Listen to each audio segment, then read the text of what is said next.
안녕하세요.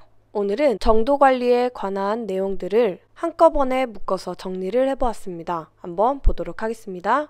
정도 관리입니다. 정도 관리는 퀄리티 컨트롤이라고 해서 약어로 QC라고 합니다. 이것은 데이터에 믿을 수 있는 한계 범위를 말합니다. 다시 말해서 이러한 데이터들을 통해 내가 하는 검사에 있어서 얼만큼 신뢰할 수 있는가를 보는 것입니다. 그래서 검사의 데이터가 항상 일정한 정확도와 또한 정밀도를 유지해서 정확한 결과를 환자들에게 낼 수 있도록 통계학적인 방법으로 관리 분석하는 일을 말합니다. 다음은 정도 관리의 목적입니다. 먼저 검사의 오차의 종류와 크기를 알기 위함이며, 두 번째로 오차의 허용 여부를 판정하는 데 있습니다. 세 번째로 오차의 원인을 파악해야 되고 그것을 분석 후 이상이 있다면 제거하기 위함이고, 또한 오차 원인 제거가 불가능하다면 현재보다 더 기술이 높은 QC를 사용해야 합니다. 이것 외에도 이러한 검사의 신뢰도를 높이기 위해서 개인적인 기술력 또한 높이기 위한 노력을 해야 할 것입니다. 이어서 정도 관리의 오차의 종류입니다. 오차의 원인은 5가지가 있습니다. 고유 오차와 기술 오차, 기술 오차지만 그 안에 속하는 계통 오차와 우연 오차, 마지막으로 사무적 오차가 있습니다. 고유 오차입니다. 고유 오차는 분석 전 오차라고도 하며 어떠한 검사자의 손에 의해 일어나지 않는 오차를 말합니다. 검체 채취나 보존 등에 일어나는 오차이며, 그 원인에 있어서는 측정 방법이 갖는 고유 오차와 아니면 측정 기기, 장비가 갖는 그러한 고유 오차로 나올 수 있습니다. 기술 오차입니다. 기술 오차는 이름과 같이 기술자의 분석이 미숙한 경우에 나오게 되는데요. 이 오차는 분석 과정에서 기술적인 문제로 인한 오차입니다. 그렇기 때문에 이 분석을 하는 기술자의 이 기술 습득으로 인해서 교정이 가능합니다. 그래서 전에도 말씀드렸다시피 기술 오차는 그 안에 계통 오차와 우연 오차로 나눠지게 됩니다. 이 두 개는 정말 중요한 부분이니 뒤에서 살펴보도록 하겠습니다. 다음은 기술 오차에 속하는 계통 오차입니다. 계통 오차는 계속적으로 나타나는 오차를 말하며 일정한 경향을 나타내는 오차입니다. 그래서 재현성이 반드시 낮지는 않습니다. 그림을 한번 보도록 하겠습니다. 이것은 랜덤 오차를 말하고 이게 바로 계통 오차인데요. 계통 오차는 이 정상을 기준으로 했을 때 양옆으로 이렇게 퍼져 있는 것을 볼 수 있습니다. 동일한 검체로 반복적인 측정을 했을 때 이 변동의 정도를 정밀도라고 하는데요. 이러한 그림이 바로 정밀도가 좋다고 볼 수 있습니다. 정밀도는 재현성이 좋다라고도 하는데, 이 계통 오차는 재현성이 반드시 낮지는 않다는 점이 바로 이 점입니다. 이 원인에 있어서 정말 중요합니다. 측정법의 차이와 이 표준액의 농축 및 분해, 그리고 시약이 분해됐을 때 그 검체의 분주량의 부정확, 시약이든 표준액이든, 그리고 반응 온도의 부정확, 마지막으로 분석기기의 차이에 따라서 이렇게 계통 오차가 나올 수 있습니다. 중요하게 외우시고, 이건 계통 오차는 뭐라고 했죠? 기술 오차에 속한다고 했습니다. 그래서 이 계통 오차는 X선 관리도로 교정이 가능하다는 점도 알고 계시면 좋을 듯 합니다. 다음은 기술 오차의 또 하나의 오차였죠. 우연 오차입니다. 랜덤 에러라고 하며 우발적으로 일어나는 오차이기 때문에 우발 오차라고도 하는데요. 그림으로 한번 보도록 하겠습니다. 전과 다른 그림이죠. 이번엔 타겟 모양의 그러한 그림입니다. 이것은 바로 계통 오차를 말하고 이게 바로 랜덤 에러, 즉 우연 오차입니다. 계통 오차와 이 우발 오차는 확연한 차이가 있는 것을 볼 수 있습니다. 전에 봤던 계통 오차는 정확도는 낮지만 이렇게 정밀성이 높은 것을 볼 수 있습니다. 정밀성이 높다는 것은 그만큼 재현성이 높다는 것도 전에 말씀을 드렸습니다. 하지만 우연오차 같은 경우에는 정확도도 떨어지고 정밀도도 떨어지게 됩니다. 그래서 이러한 오차는 바로 일회성으로 나타냄으로써 이 재현성의 저하를 수반하게 됩니다. 다시 봐도 특징이 뚜렷하죠? 이 원인에 있어서는 조작이 부주의하거나 기술이 미숙, 기구 오염, 네 번째로 부정확한 파이펫류 등 이러한 원인들을 통해서 우연오차와 개통오차를 나눌 수 있습니다. 정말 국가고시 내기 좋은 그러한 숫자들입니다. 여기에 5번을 해가지고 표준액의 농축 이렇게 하나 넣으면 되겠죠. 그래서 우연오차가 아닌 것은 이런 식으로 낼 수 있겠네요. 이것 또한 기술적인 오차이기 때문에 이제 수정이 가능합니다. 그래서 일례 관리에 좋은 관리도는 바로 R 관리도가 있다는 점도 알고 계시면 좋을 듯 합니다. 사무적 오차입니다. 사무적인 오류로 인한 오차입니다. 원인은 계산의 착오와 라벨 부착 오류, 검체가 바뀌었을 때, 또한 성분 변화 후 검사할 때, 그리고 기록 이상의 오차로 인한 사무적 오차가 생기게 됩니다. 다음은 실제로 국가고시에 어떻게 나오는가에 대한 정도관리 문제를 한번 풀어보기를 바랍니다. 1번, 정도관리의 판독에서 측정치가 점점 낮아지는 경우와 가장 밀접한 관계가 있는 것은 1번, 기술자의 교대로 인해 2번, 시약의 약화 3번, 시약의 오염 4번, 혈청의 보관 5번, 표준액의 농축입니다. 자, 문제를 잘 보시고 풀어보세요. 1, 2, 3 정답은 표준액의 농축입니다. 이 문제를 보면 개통오차인 것을 딱 생각하셨을 것입니다. 그 이유는 점점 낮아지는 경우다. 이것을 보시면 개통오차는 아까 우발오차에 비해서 어땠죠? 정밀도가 쪼밀쪼밀하게 좋았죠? 결과치는 나와요. 비슷하게 나오는데 계속 이렇게 점점점점 일정한 간격으로 경향을 나타냅니다. 그게 바로 특징이었죠. 표준액의 농축을 볼 수 있습니다. 두 번째입니다. 표준 검체가 잘못되었을 때 나타나는 오차는 1, 2, 3 바로 개통오차입니다. 위의 문제와 같이 표준액과 관련이 되어 있다. 그렇게 한다면 개통오차를 생각하시면 참 쉽습니다. 우연오차 같은 경우에는 조작이 부주의하고 기술이 미숙하고 기구 오염이나 부정확한 파이펫 등의 이러한 오차로 나왔습니다. 그래서 일시적으로 팍 흩어지는 것을 볼 수 있었죠. 이 표준 검체하고는 아무 관련이 없습니다. 이렇게 해서 문제를 풀어보았습니다. 다음으로 넘어가겠습니다.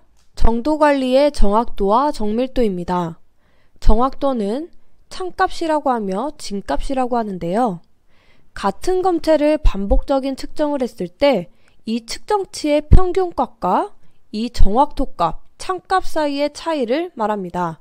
그때 특이도와 예민도, 그리고 정밀도에 의해서 좌우된다는 점도 알고 계셔야 합니다. 여기서 예민도입니다. 예민도는 감도라고도 하고 민감도라고도 합니다. 어느 정도까지 낮게 측정이 가능한가를 보는 것입니다. 즉, 0에 얼마만큼 가깝게 측정되는가에 대한 반응이 바로 민감도입니다. 다음은 특이도인데요. 특이도는 특징적인 물질로만 반응하는 성질입니다. 그래서 어떠한 다른 물질이 섞여 있어도 목표한 물질과 얼마나 잘 반응한가를 보는 것이 바로 특이성이 높다는 것입니다. 다음은 정밀도입니다. 정밀도는 재현성을 나타내기도 합니다. 같은 검체를 반복적인 측정을 했을 때 이 측정치의 차이, 크기의 지표입니다. 그래서 측정값들 사이의 차이라고도 하며 또한 표준 편차와 변동 개수, 이게 변이 개수가 이용이 됩니다.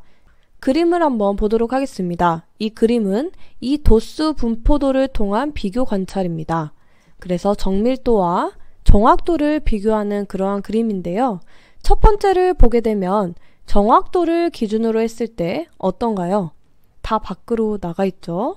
이러한 경우를 바로 정밀도도 불량하고 정확도도 불량하다 할 수 있고, 두 번째 그림입니다. 두 번째 같은 경우에는 밖으로 나가진 않았습니다. 그런데 모여있진 않고 이렇게 흩어져 있는 것을 볼 수 있죠. 그랬을 때 이러한 결과를 정밀도는 불량하지만 정확도는 양호하다. 이러한 표지. 세 번째 그림입니다. 이 그림은 이 같은 검체들이 측정했을 때 이 측정치의 차의 크기가 비슷비슷한 것을 볼 수 있습니다. 하지만 정확도에는 정확도 근처이긴 하지만 정확성이 떨어지기 때문에 정밀도는 양호하되 정확도는 불량하다. 이렇게 볼 수 있습니다. 마지막 그림은 완벽하죠. 정밀도, 정확도 모두 다 양호한 그림입니다. 자, 전에 봤던 정확도와 정밀도의 중요 포인트를 보도록 하겠습니다. 검사법의 신빙도와 관계가 있는 것은 신빙도는 신뢰도와 관련이 있습니다. 자, 바로 나와야 돼요. 정확도, 정밀도, 특이도, 민감도입니다. 근데 여기에서 신속도가 들어가게 됩니다. 신속도는 아무 관련이 없습니다. 결과를 낼 때 신속하고 정확한 것이 중요하긴 하지만 신빙도와 관련이 있는 것은 아닙니다. 다음 질문입니다. 정확도는 무엇에 의해 좌우가 됐죠? 특이도, 정밀도, 민감도 이 세 가지였습니다. 그리고 검량성과 관계 있는 항은 무슨 항일까요? 바로 정확도입니다. 마지막으로 정밀도 확인에 활용되는 항은 정밀도를 구하기 위해서 꼭 필요한 게 있었죠. 바로 변이계수, 변동계수, CV. 이것은 바로 오차 플러스 마이너스 5% 이내일 때이다. 정말 중요합니다. 다음은 평균, 표준편차, 변동계수의 개념입니다. 먼저 일변량, 연속형 자료에 대한 기술 통계량의 구분입니다. 먼저 중심 경향입니다.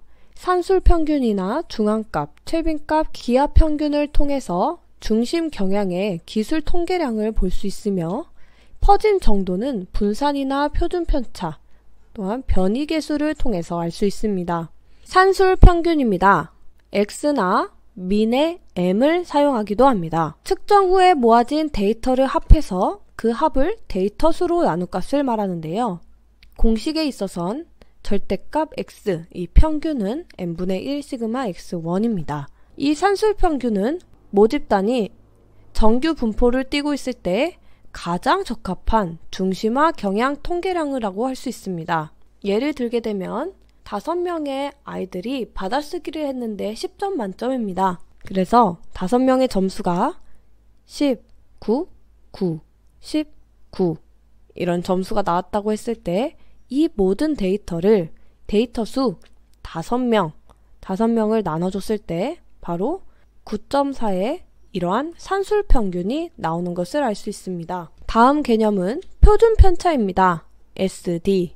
자료가 평균을 중심으로 얼마나 퍼져 있는지 나타내는 지표입니다. 표준편차가 0에 가까울수록 자료값들이 거의 평균에 위치한다는 것을 알 수 있는데요. 공식으로는 SD는 루트 n분의 1분의 시그마 x1 마이너스 절대값의 제곱근입니다. 하지만 이 중요한 거, 분모는 변하지 않습니다. 이 정도관리 문제에서 이상한 문제를 봤어요. 표준편차를 구하는데 분모는 무엇인가? 이렇게 나와요. 그러면 n이 아닌 n에서 하나를 뺀 n-1이다. 이렇게 외우시면 되고, 그리고 분자 같은 경우에는 변수라고도 합니다. 이 분자를 나타내는 여기 x1 실측지, 그리고 m 민값이죠. 이렇게 나타나는 것을 볼 수 있습니다. 그래서 표준편차를 보게 되면 이 중심으로부터 얼마나 퍼져 있는가를 나타내는 지표입니다. 다시 한번 쉽게 설명을 한번 해보도록 하겠습니다. 자, A반과 B반이 있는데요. 통계학 시험을 봤습니다. 근데 점수가 5명이 봤는데 A반의 점수는 80점, 90점, 85점, 90점, 100점 이렇게 했더니 89점의 평균이 나왔습니다. 하지만 B반 같은 경우에는 60점, 70점, 90점, 50점, 100점이 나오는 거예요. 그래서 총 평균이 74점으로 나왔습니다. 근데 여기서의 이 표준 편차는 A반 같은 경우에는 6.63, B반 같은 경우에는 18.55가 나왔습니다. 그렇다는 것은 이 A반이 B반보다 더 똑똑하고 공부를 잘하는 사람들이 몰려있구나 라는 것을 알 수 있는 지표입니다. 그래서 이렇게 표준 편차가 참 중요하다는 지표라는 것도 생각하시면 됩니다. 다음은 변이 개수, 변동 개수, CV입니다. 상대 표준 편차라고도 하며 평균치에 대한 표준 편차의 백분율을 나타냅니다. 반복해서 허용되는 CV 값의 한계치는 바로 플러스 마이너스 5% 미만입니다. 변이 개수가 적을수록 양호한 상태며, 즉 재현성, 신뢰성, 정밀도가 높다는 것임을 알 수 있습니다. 그 허용 한계치가 바로 플러스 마이너스 5% 미만이다. 공식에 있어서는 CV는 절대값 X분의 표준 편차 곱하기 100이다. 변이 개수의 변수입니다. 분자도 변하고 분모도 변하게 됩니다. 분자는 표준 편차 곱하기 100을 하면 되고, 분모는 평균치를 나타내면 이렇게 변이 개수가 나오는 것입니다. 문제를 한번 보도록 하겠습니다. 평균치가 100mg/dl고 SD값 표준 편차가 2mg/dl일 때 변동 개수는 무엇일까요? 자, 앞서 봤던 공식을 이용해보죠. 변이 개수는 평균치 분의 표준 편차 곱하기 100이라고 했습니다. 그랬을 때 바로 2%를 나타내죠. 또한 정밀도 관리에서 변이 개수는 얼마 이하가 가장 좋다고 했죠? 바로 플러스 마이너스 5% 미만이다. 이렇게 정리하시면 됩니다. 정규 분포도입니다. 이 그림은 통계학이라고 하면 가장 많이 떠올리는 그림이기도 한데요. 이 정규 분포도는 연속된 분포로 평균치에 근접한 값이 출현하는 율이 가장 높고, 여기서부터 좌우로 멀어질수록 출현 빈도가 그림과 같이 감소되는 그림입니다. 정규 분포 모양을 살펴보면 평균을 기점으로 1만큼 표준 편차가 늘어나거나 대칭이 되기 때문에 1만큼 표준 편차가 낮아지는 것을 볼 수 있습니다. 그래서 1 표준 편차 이내에 속하는 그러한 구간을 68.27, 그리고 2SD 이내에 속하는 그러한 퍼센테이지가 95.4%, 3SD에 속하는 99.7%로 이렇게 정규 분포도를 나타냅니다. 저희가 여기에서 봐야 될 중요한 부분은 바로 이 2SD 구간입니다. 2SD 범위 안에 들어오는 이 구간을 바로 신뢰 구간이라고 하며, 검사를 하는 데 있어서 신뢰할 수 있는 그 유효 한계치 구간을 말합니다. 그래서 검사를 할 때 경계하고 주의해야 되는 구간이 바로 이 2SD까지입니다. 만약에 3SD까지 간다면 바로 확인을 해야 되기 때문에 이 부분을 바로 확인 조치 구간이라고 합니다. 문제를 통해 한번 보도록 하겠습니다. 평균치가 100mg/dl일 때 표준 편차가 5입니다. 그때의 정상 범위를 계산하시오. 공식에 있어서 평균치 100을 기준으로 신뢰 구간인 2SD 곱하기 5를 하게 되면 이 100을 기준으로 10만큼 플러스하고 10만큼 마이너스 하면은 그러한 정상치가 나오겠죠. 그렇다는 것은 이 물질은 90에서 110mg/dl이다. 이 범위 안에 있다면 신뢰할 수 있는 그러한 검사 결과다 할 수 있는 것입니다. 다음은 오차의 허용 한계입니다. 통크스 허용 한계라고 하며 임상검사의 오차의 허용 범위를 최초로 확립을 했습니다. 공식에 있어서는 오차의 허용 한계, 정상 범위의 중앙치 분의 정상 범위의 상한치 빼기 하한치 나누기 4를 한 후에 백분율로 나타냅니다. 이 통크스 오차의 허용 한계를 계산하는 데 있어서 필요한 것들이 뭐라고 했죠? 바로 중앙치인 평균과 정상 범위의 상한치 그리고 하한치가 있다는 것도 아시고 계셔야 합니다. 그때 그 값이 10%가 넘으면 모두 10%로 처리를 합니다. 변이 개수 같은 경우에는 5% 이내, 회수율도 5% 이내라는 점도 같이 알고 있으면 좋을 듯 합니다. 그래서 허용 오차가 가장 적은 값은 바로 1.8%에 해당되는 나트륨과 그리고 그 다음으로는 염소, 크롤라이드죠. 2%가 있습니다. 그 외에 글루코스는 8.5%, 칼슘은 4.5%, 총 단백질은 6.2% 등등등이 있으며 아무리 10%가 넘더라도 모두 10%로 처리한다는 그 BUN이나 LD 콜레스테롤 등등등이 있습니다. 나트륨 같은 경우에는 생체의 변동폭이 좁기 때문에 정상치 자체가 좁습니다. 135에서 145까지. 그래서 정밀도를 요구하는 그러한 검사 중 하나입니다. 문제를 내본다면 전해질 중 허용 오차 범위가 가장 낮은 것은? 이런 식으로 한다면 나트륨 하면 되겠죠. 다음은 정도관리 종류에 대해서 보도록 하겠습니다. 먼저 관리혈청입니다. 이 관리혈청을 이용한 정도관리는 시판관리혈청과 자가제조혈청인 풀시럼을 사용합니다. 여기서 이 풀시럼을 멸균하는 방법에서는 멸균여과법과 필터여과법을 통해서 사용된다는 점도 알고 계시면 됩니다. 그래서 종류에 있어서는 가장 중요하고 많이 사용하는 XR 관리도입니다. 레비 제닝스 차트입니다. 다음은 멀티룰 시스템인데 이것은 개통오차와 우연오차를 구별하는 방법입니다. 다음은 쌍치법입니다. 이것 또한 농도가 다른 두 가지 관리 혈청을 통해서 우연오차와 개통오차를 구별하는 그러한 방법입니다. 그리고 누화법입니다. 누화법은 자동화 분석기기에 적합하며 빠르게 검사할 수 있는 그러한 특징을 가진 누화법입니다. 오늘과 어제의 차이를 기록하는데 아주 좋습니다. 마지막으로 변동계수법입니다. 그래서 정밀도와 재현성을 관리하는 데 있어서 좋은 방법입니다. 관리혈청 제조 풀시럼입니다. 이것은 자체적으로 제작하는 자가혈청입니다. 관리혈청을 가장 오래 보관하는 방법으로 이 풀시럼은 냉동 건조 보존을 하게 됩니다. 중요합니다. 이 풀시름을 만들 때 혈청은 용혈됐거나 이렇게 헤몰라이시스 되거나 적혈구가 깨진 것을 말하죠. 그리고 유미검체, 엄청 이렇게 하얗게 뿌연 그러한 혈청을 말하고 심한 황달검체는 제외한 정상적인 혈청을 사용합니다. 다음은 전처리 과정입니다. 풀시럼의 전처리는 원침과 멸균, 분주의 순서로 진행되며 원침은 가제수건을 통해서 여과 또는 원침을 한 후에 멸균 방법인 이 자이트 필터와 밀리포어 필터를 통한 가압 멸균을 하게 됩니다.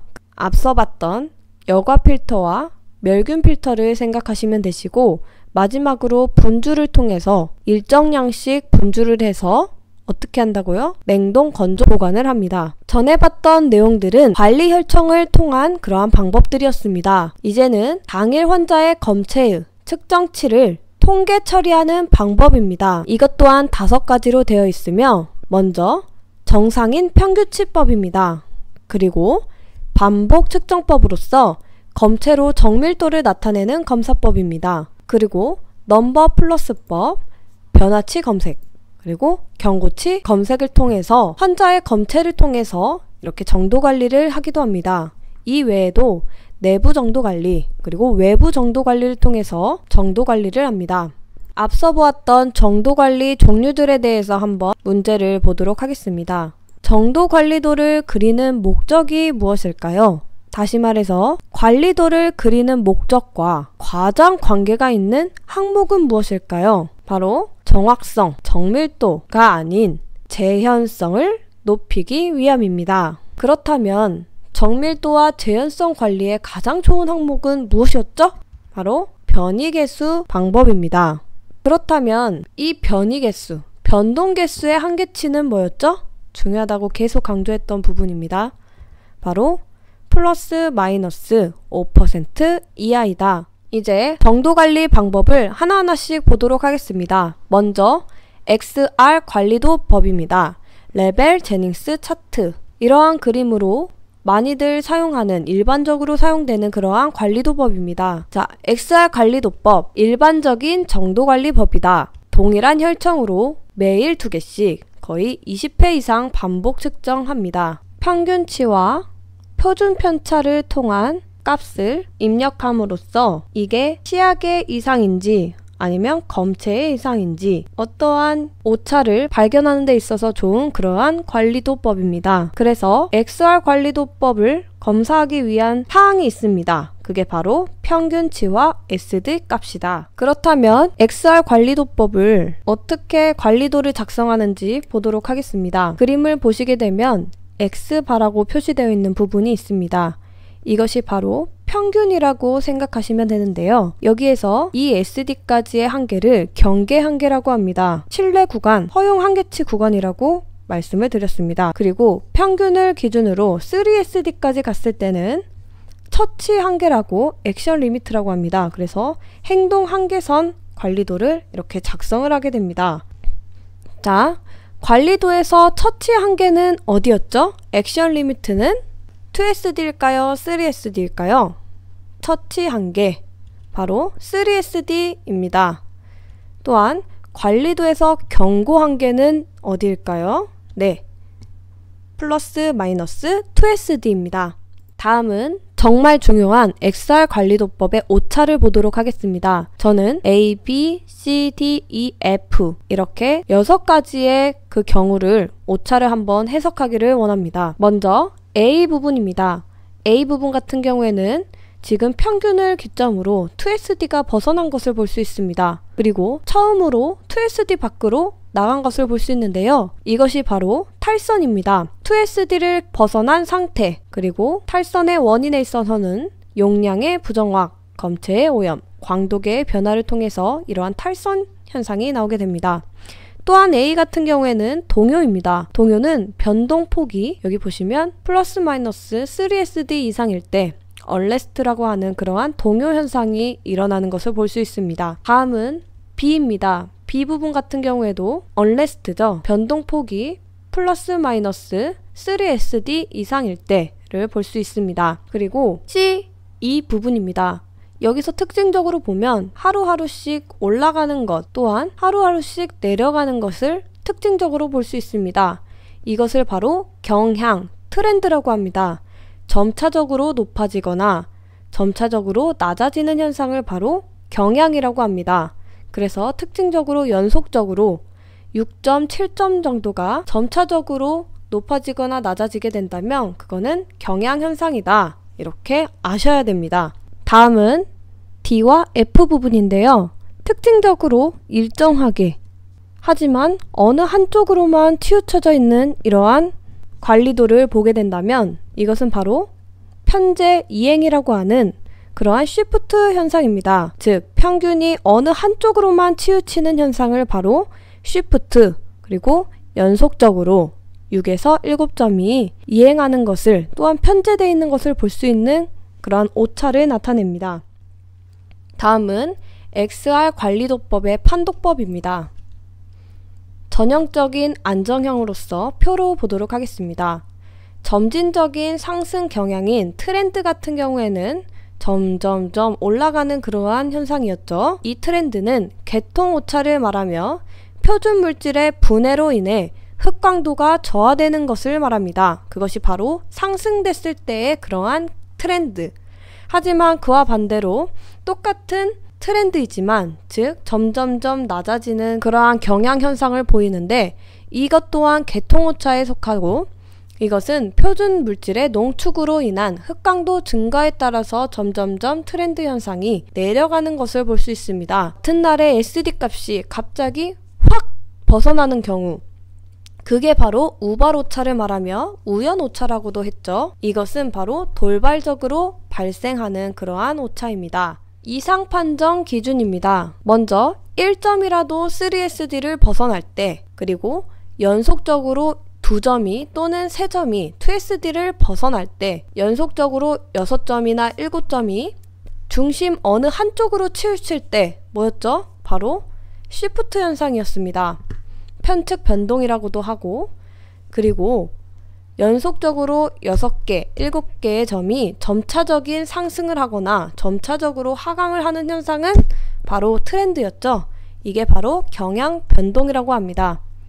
또한 중심접을 기준으로 변화폭이 왔다 갔다 3SD 이상일 때 그게 바로 언레스트, 동요 현상입니다. 이것은 바로 기술적인 것에 있어서 부정확할 때 이러한 현상이 일어납니다. 그래서 이상 판정 기준은 이렇다 정리하시면 됩니다. XR 관리도법에 대한 문제입니다. 먼저 5일 또는 6일 이상 연속적으로 이 평균을 중심으로 위쪽 또는 아래쪽으로 점점 나타나더라. 그러한 현상을 어떤 현상이라고 했죠? 쉬프트 현상입니다. 편제 또는 이행이라고 했습니다. 두 번째 문제, X, 평균을 중심으로 상하로 연속적으로 오르락 내리락 하는 현상이 무엇이었죠? 바로 트렌드입니다. 그게 바로 경향이라고 말씀을 드렸고요. 연속적인 이 단어를 생각하시면 됩니다. 표준액의 농도를 잘못 제조로 인해 관리도상에 나타나는 현상이 있었습니다. 표준액의 농도, 잘못 제조. 그랬을 땐 어떻게 되죠? 바로 트렌드입니다. 기술 부정확을 나타내는 현상은 바로 요동, 언레스트입니다. 그래서 왔다 갔다 이런 식으로 나왔죠. 또한 용량이 부정확할 때 나타나는 현상은 바로 탈선입니다. 마지막으로 측정치가 점점 낮아지는 경우와 가장 밀접한 게 무엇이었죠? 바로 표준액의 농축입니다. 문제를 보면 똑같은 답인데도 불구하고 다양하게 문제 형식을 내는 것을 볼 수 있습니다. 이런 것들을 잘 참고해서 좋은 결과가 있기를 바랍니다. X관리도 따로, R관리도법 따로를 보도록 하겠습니다. X관리도입니다. X는 평균치를 말씀드렸죠. 바로 평균치의 변동은 바로 계통오차입니다. 그래서 정밀도 관리에 가장 좋은 그러한 관리도입니다. XR 관리도는 시약의 품질 변화와 시약이나 표준액의 변화, 실온이나 채광 조건 등의 변동, 광원 관전자의 성능 변화나 측정 기술의 변동에 검사에 관련된 여러 가지 외적 인자의 1차 변동에서 사용되는 그러한 관리도법입니다.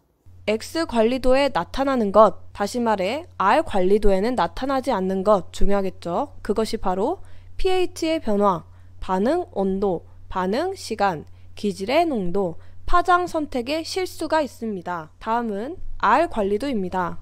R 관리도는 우연오차의 기인이 됩니다. 기술 조작의 미숙이나 오염 등 파이펫 등의 조작이나 정량 반응에 관계하는 부정밀도, 일과성 반응의 변동 등 그날에 일어나는 오차의 크기를 보는 그러한 관리도입니다. 여기서도 중요한 것은 X 관리도와 R 관리도 모두 오차를 나타내는 경우입니다. 그것이 바로 기술이 부정확하거나 용량이 부정확한 경우입니다. 중요합니다. 다음은 웨스트가드 룰에 의한 멀티룰 시스템 오차법입니다.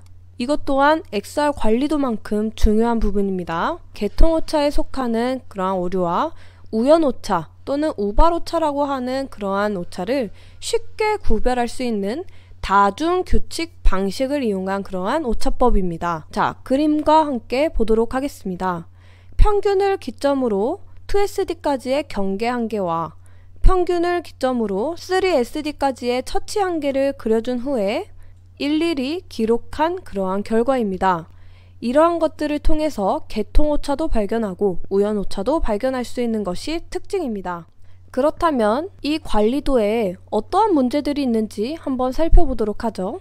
먼저 멀티룰 시스템 오차 1, 2S입니다. 하나의 값이 2SD와 3SD 사이에 위치하는 것을 말합니다. 이것이 바로 1, 2S를 말합니다. 하나의 값이 2SD와 3SD 사이에 위치한다. 1, 2S. 다음 오차입니다. 1, 3S는 하나의 값이 마이너스 3SD나 플러스 3DS 사이에 위치하는 것을 말합니다. 하나의 값이 3SD를 벗어나는 것을 볼 수 있습니다. 또한 2,2S입니다. 이것은 연속적인 두 개의 값이 같은 방향으로 2SD와 3SD 사이에 위치되어 있는 것을 볼 수 있습니다. 그리고 R4S입니다. 이것 같은 경우에는 연속된 두 개의 값의 차가 4SD를 넘을 때 이러한 오차가 일어납니다. 이게 바로 랜덤 에러죠. 우발 오차입니다. 또한 4,1S입니다. 4개의 값이 1SD를 넘어가는 그러한 그림인데요. 여기 보시면 하나, 둘, 셋, 4개가 1SD, 여기가 1SD입니다. 그 값을 넘어간 것을 볼 수 있습니다. 그리고 10X입니다. 자, 감이 잡히셔야 됩니다. 연속된 10개의 값이 평균 이상이나 이하의 같은 방향을 나타낸다. 이것이 바로 10X입니다. 멀티룰 시스템 오차를 정리해 보도록 하겠습니다. 개통오차와 우연오차를 쉽게 구별할 수 있는 그러한 관리도였는데요. 개통오차는 22S, 41S, 10X가 여기에 속하고 12S, 13S, R4S가 여기에 속하게 됩니다. 그래서 개통오차와 우연오차를 쉽게 구별할 수 있는 정도관리법은 네, 다중규칙 방식, 그리고 뒤에 볼 쌍치법 관리가 있습니다. 그 외에 정도관리법입니다. 먼저 쌍치법은 우발오차와 개통오차를 쉽게 구별하는 방법 중 하나입니다. 혈청은 정상치 부근의 것과 이상치의 것을 사용하며 두 가지의 혈청을 한 달 정도 측정을 합니다. 그래서 각각의 평균치 2SD 값을 구하여서 Y축은 높은 치, X축은 낮은 치를 기록함으로써 검사하는 그러한 정도관리법이며, 누화법은 자동화 관리법이라고 하면 딱 쉽습니다. 그래서 자동화 분석의 가장 이상적인 정도관리법이다. 또한 표준액 측정치가 매일 일정이 상승하는 변동현상을 가장 예민하게 관리되는 관리도법 또한 누화법, 즉 자동화 관리법이다. 이렇게만 아시면 됩니다. 다음은 리커버리 테스트, 회수율입니다. 회수율은 정확도를 검사하는 방법이다. 검체에 목적된 성분의 순품을 첨가합니다. 다시 측정을 해서 다시 첨가된 양이 몇 %가 회수됐는지 보는 방법입니다. 그러면 공식이 있겠죠. 중요한 거, 회수율 시험에 허용되는 범위입니다. 그거는 5%, 변동 개수는 5%. 저번 강의에 보았던 오차, 톰크스의 허용 한계 오차는 바로 10% 이내인 것. 같이 외워주세요. 자, 공식입니다. 회수율의 공식은 첨가량 분의 분석량 빼기 본래의 양 곱하기 100을 해주시면 나오게 됩니다. 검사 항목을 통한 정도관리입니다. 정도관리 항목 간 체크, 비유행과 크레아티닌은 신장기능, 알부민은 간기능, 백혈구수나 CRP 같은 경우에는 염증을 보는 검사, 혈청처리나 페리틴 같은 경우에는 빈혈검사를 주로 보죠. 그 다음에 경고검색, 패닉 밸류입니다. 검사실 참고치라고 하며 환자의 현재 검사 결과가 정상치로부터 크게 벗어난 수치일 때 원인 조치 후 재검사를 하는 그러한 정도관리 방법입니다. 또한 변화치 체크는 델타 체크라고 하며 근래 분석치와 비교하는 정도관리법입니다. 그래서 환자의 전 검사치와 현 검사치를 비교했을 때 변화폭이 이상이 있을 때 재검사를 해서 무작위 오차를 발견하는 데 중요한 그러한 정도관리 방법입니다. 다음은 외부 정도관리입니다. 정확도 관리에 아주 중요합니다. 이것은 같은 시료를, 똑같은 검체를 여러 군데의 검사실에 보냅니다. 그 후에 그 각각의 검사실에서 분석 후에 그 결과들을 모읍니다. 집계하여 개개의 검사실과 우리의 검사실과 전체 검사실 사이에 비교하는 것이 바로 외부 정도관리입니다. 정도관리 조사라고 해서 동일 시료를 많은 병원 검사실에 배포를 해서 그 데이터를 모아 분포 조사를 하는 것입니다. 외부 정도 관리의 보고 방법입니다. 중요합니다. 표준 편차 지수 SDI와 변동 개수비 CVR, 변동 지수 점수 VIS를 통해서 보고하며, 평가 방법에 있어서는 표준 편차 지수가 1 이하일 때 가장 양호합니다. 그리고 2SD 정도까지도 안정 범위에 속하지만 이 2SD가 넘어가는 경우에는 기계 점검이나 칼리브레이션을 통해서 다시 검사를 하는 것이 중요합니다. 마지막으로 변동지수 점수 VIS입니다. 이것 같은 경우에는 최고치는 400이며 낮을수록 양호하며 참고치와 같은 결과라면 0으로 표시합니다. 그리고 검사 항목별 선택 변이 개수 같은 경우에는 100을 나타내고 400 이상의 오차는 최고치 한계입니다. 그래서 평가 방법에 있어서도 VIS는 1 이하일 때 아주 양호하다. 그리고 2SD 정도 됐을 때 안정범위며 그 이상일 때는 리체크를 하거나 칼리브레이션 한 후에 재검사하는 것 또한 앞서 같은 것을 볼 수 있습니다. 끝까지 시청해주셔서 감사합니다. 당신은 정도관리에 관해서 마스터하셨습니다. 축하드립니다.